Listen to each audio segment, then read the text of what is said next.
Hi everyone, and welcome to this week's tutorial. We're going to talk today about the deep core and deep core strength. And also, I want to touch on a couple of common myths and kind of misconceptions that a lot of people have around strengthening their core and kind of things that you can do instead. So thanks for joining me. My name is Linnea. I am the owner and founder of Limber Arts, which is a Pilates and personal training studio here in Olympia, Washington. I have nearly 2 decades of experience now. I've done everything from being a circus performer and an aerial acrobatic to a longtime yogi. I grew up doing yoga with my mom and then taught yoga for years, transitioned into Pilates, gained a whole slew of injuries, went through a ton of surgeries, kind of kept digging and looking for different solutions to different injuries and problems, and kept asking questions. Became a personal trainer, really dug deep into functional biomechanics, specifically through the work of Gary Ward and anatomy in motion. And now really the work that I do is a whole conglomerate of all of my history and experience. And a lot of that really revolves around core strength, and especially kind of helping people that have injuries, back pain, spinal issues, postural issues, and helping to restore a deep internal core strength that helps to resolve that pain and discomfort, asymmetries, things like that. So let's dive in. Let's start off by talking about what is the deep core, right? What's the deep core as opposed to just like core strength, right? And I don't even want to nitpick this too much, because you can ask 10 different people what they think the core is and you'll get 10 different answers. And it's really not about nitpicking it. But essentially, we can just say that the deep core is the deepest, most internal layer of muscles that is close into your torso, close in towards your spine. And let's just call it that, right? Let's just keep it really simple and straightforward. I'm not talking about any specific muscles. I mean, we could go there, but right, you've got the muscles that are on the outside of your body, and then you've got the muscles that are closer into the inside, and we're talking about the ones that are closer into the inside. Okay, so that's your deep core. And so why is it important to distinguish between your deep core versus just core strength in general? And why does that matter? And why I think it matters, especially if we're talking about kind of functional core strength. I'm not talking necessarily about just wanting to have a six-pack or wanting to look good in a bathing suit, right? We're talking about the type of core strength that's, going to keep you mobile and on your feet and active as you age. We're talking about the kind of core strength that's going to keep you out of pain, reduce back pain, keep your posture and your spine healthy and as young as possible. And by as young as possible, I mean as healthy and resilient as possible as we age, right?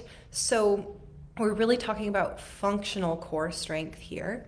And when we talk about that, the deep core, so what does the deep core do when it comes to functional core strength? And there's 3 main things, okay? The first one is that we want that strength to be subconscious. We just want it to be there. Just the way that you don't necessarily have to think about taking each and every breath that you take.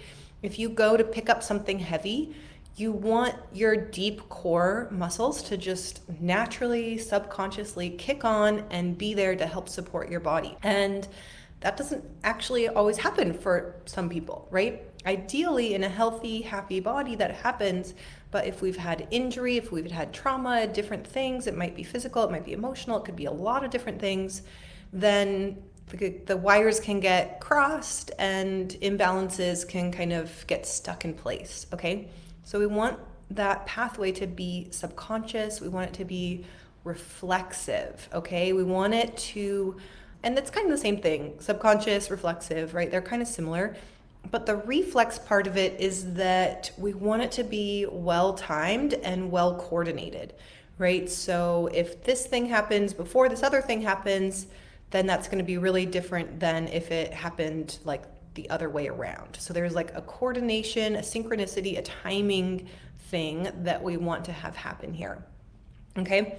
And what that really means is that we want the deep core to turn on and fire and be there for us. I always say it's like the ringleader or the MC of the show, right? So if you guys are into theater or comedy or any kind of like live performance, there's the person that comes onto the stage to say, welcome to this event. I'm so happy to announce the next person that's coming on to blah, blah, blah, right? So like that's the MC. And what I like to say is that the breath and the deep core, they're the MC of the show. You want them to be there right away, right at the beginning, before like the main act even comes onto stage, right? So that's what you can think of with the deep core. And so okay, so let's get into a few myths, right? Let's talk about a couple of myths that I think are very common, that I see tons of people do, right? It's so common, especially even when you go to see like some kind of medical professional, right? And they'll just say, oh, you've got back pain, so you need to work on your core strength. And they'll just kind of leave it at that, like no more detail, just do any kind of core strengthening. So I think even from medical professionals, there can be, not everybody, but there can be a little bit this message that gets sent out that's just like any kind of core strengthening is going to help improve your functional core strength. And I think that can lead to a lot of people doing like not the best core workout that they just find on YouTube, or just kind of going to the gym and killing their abdominals with the first 5 core exercises they find on Instagram. Or you see my point, right? Like it's just like, whatever, anything is going to be better than nothing. So I'm not going to think about it too much. And I'm just going to like do some sit-ups or the first exercise that comes to mind, the first thing that pops up on my phone, and kind of call that good, right? And that might be fine if you're just trying to burn calories and work out. But if you're really looking for functional core strength, something that's going to help you stay out of pain and perform and function and stay mobile, then you don't want to just like have this really broad overarching anything goes approach. Okay, then the other like kind of the next common myth that I see a lot is just this idea that more is better and harder is better, right? More, harder, it's just, that means that you're more advanced, and that's just simply not true, okay? And especially when we come back to this idea of the deep core, right? And this kind of idea of coordination and timing and reflex, like if that whole system is not really functioning and coordinating and working in that timing that I'm talking about, then especially if you go and try to do a harder exercise or a more advanced exercise, it's just going to reinforce this kind of faulty pattern. So many times the trick to kind of reestablishing functional core strength is actually less is more. Slowing down so that you can really be in touch with your breathing, you can really be in touch with that deeper level of and deeper layer of your core strength so that you can feel what's initiating, what's turning on first. You can kind of start to cultivate more of that timing, right? And that's really hard to do if you're doing like a super hard exercise, right? Like I like to say, for example, push-ups. Everyone knows push-ups are kind of hard, but the more experienced you become, the more you realize just how advanced push-ups are, right? For most of us, okay? And my last tip for you guys, the last common myth that I want to kind of debunk here is that doing sit-ups will just make your waistline smaller, right? There's kind of this idea that's like, oh, well, if you want to lose weight, you've got to do this. If you want to trim up your waistline, if you want to skinny your waistline, you have to do a bunch of sit-ups. And I mean, this one's a little bit more confusing because that's not 100% not true, right? Like there is some truth to it, but there's so much involved in that. Like if you're trying to trim up your waistline, you really want to think about a balanced diet. You want to think about a balanced workout routine. You want to think about your cardiovascular strength. You want to think about your metabolism. Like there's so much more that goes into it. And so it's going to be different and individual for each person, but it's just not quite that simple. Okay, so I hope that gives you some good ideas to think about as we jump into the new year here, and as you think about your core strength.